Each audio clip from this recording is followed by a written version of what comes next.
Krishna. Welcome to Sunday Sadhana, your ultimate Hindu magazine program on SABC 2. The Bhagavad Gita stands tall among the holy scriptures of Hinduism as a guide through life, influencing prominent personalities and through them, the world too. Today on Sunday Sadhana, in a special episode dedicated to the ultimate flute player, Lord Krishna, we meet renowned flautist Nityanand Haldipur in Mumbai, and also learn more about the principles of the Gita through Mahatma Gandhi's own association with Hermann Kallenbach. Lord Krishna is often described as the embodiment of love, who melted hearts with his beautiful image and the sweet sounds that emitted from his flute. During a discourse to his devotees, he once asked them to get rid of the ego and become like a reed flute, hollow and straight, so that the Lord can pick you up and breathe through you a beautiful melody for all of creation to enjoy. Sunday Sadhana learnt more about the spiritual significance of the flute in Mumbai.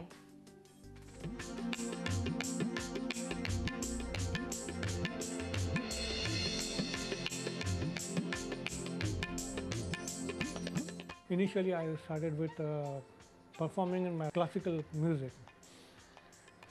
Once you start learning, then you are not satisfied with the preliminary things. So you go on advancing. As you practice, you become master of the technique, and then you want to acquire more.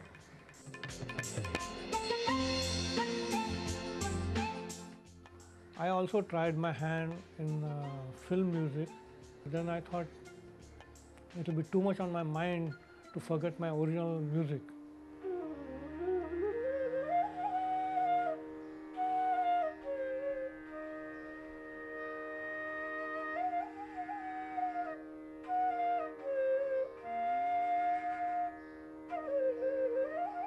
The flute is a very, very original instrument in India. Basically, it is connected with Lord Krishna. In Hindu philosophy, you know, many gods are connected with many instruments of India, like Lord Krishna with flute, then Lord Shankar, Bhagwan Shankar, we call Nataraj, a cosmic dancer. He is with a percussion instrument, Damru. Then goddess of knowledge, Goddess Saraswati, she is a veena player. Similarly, this instrument is connected with Lord Krishna.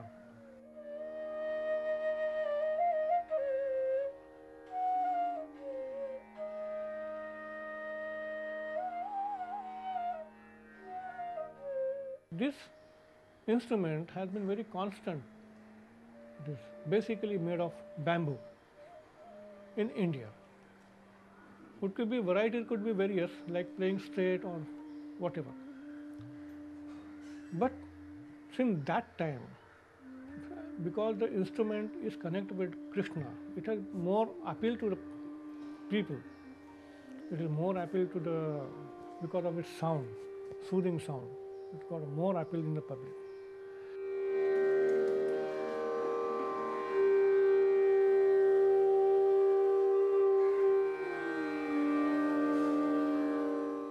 The flute represents the same concept of yoga and chakras. This represents the spine.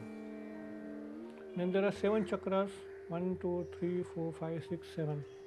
The lowest one, Muladhara, Sahasradhara. This is one aspect of thinking flute with a spirituality.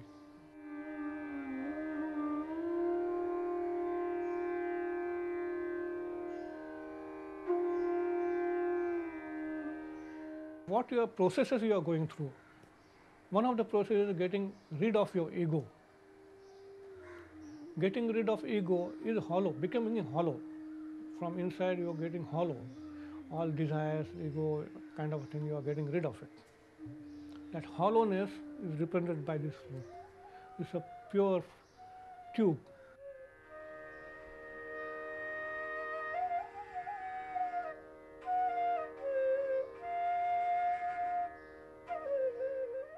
My Guru has told me, when it is a sadhana, subject of sadhana, you can attain God, liberation through this music.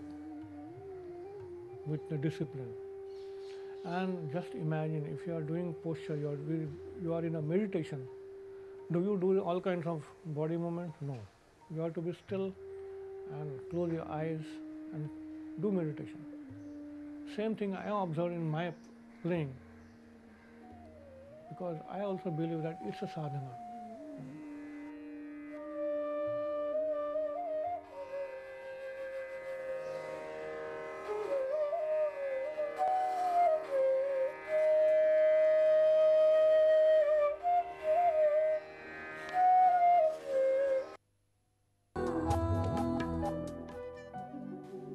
Welcome back. As a young law student, Mohandas Gandhi was introduced to the Bhagavad Gita. Inspired by the teachings, he became one of its greatest bhaktas, which in turn inspired his Satyagraha movement and non-violent activism around the world. Gandhiji's ideas of Satyagraha also influenced a Jewish South African, Herman Kallenbach, who he later referred to as his soulmate. Sunday Sadhana learned more about this association with Shimon Lev, the author of Soulmates, Gandhi and Kallenbach.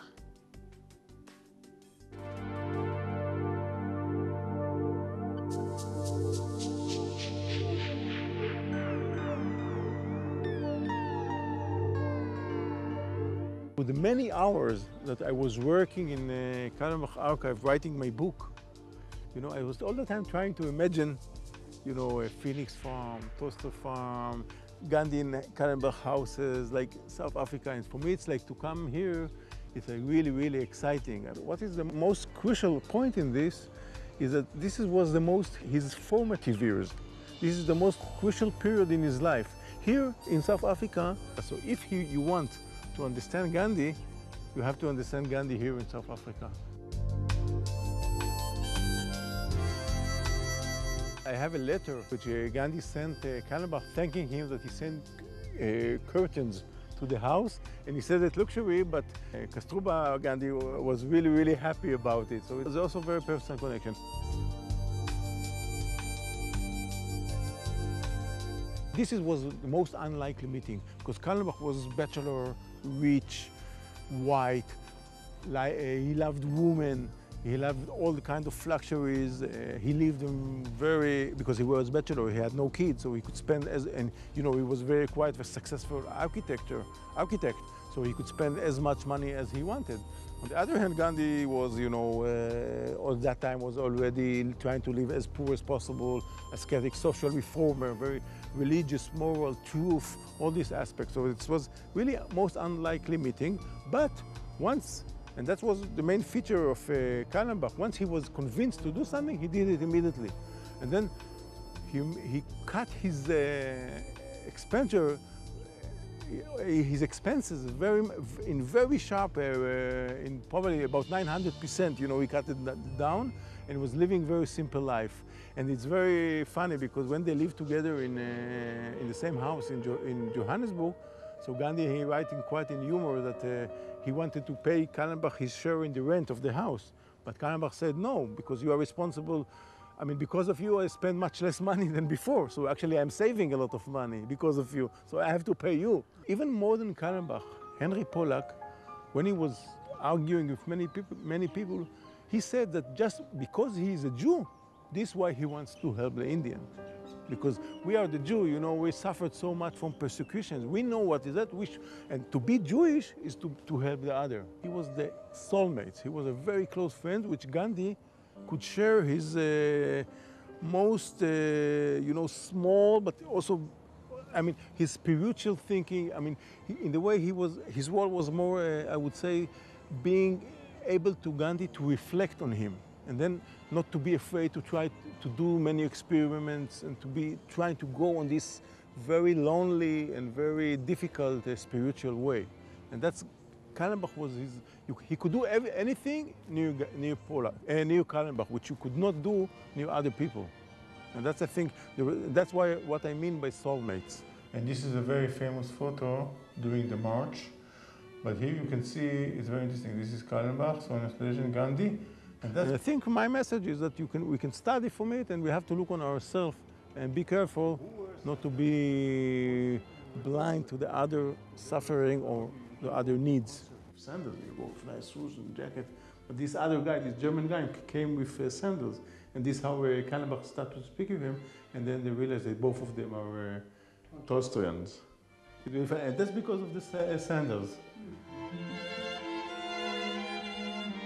It's really interesting because today people are speaking about new age and about alternative medicine and alternative food and everything.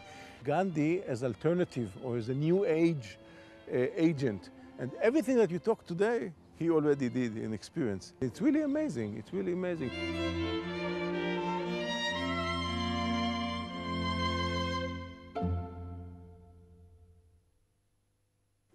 Gandhiji once said, "My life has been full of tragedies, and if they have not left any visible and indelible effect on me, I owe it to the teachings of the Bhagavad Gita."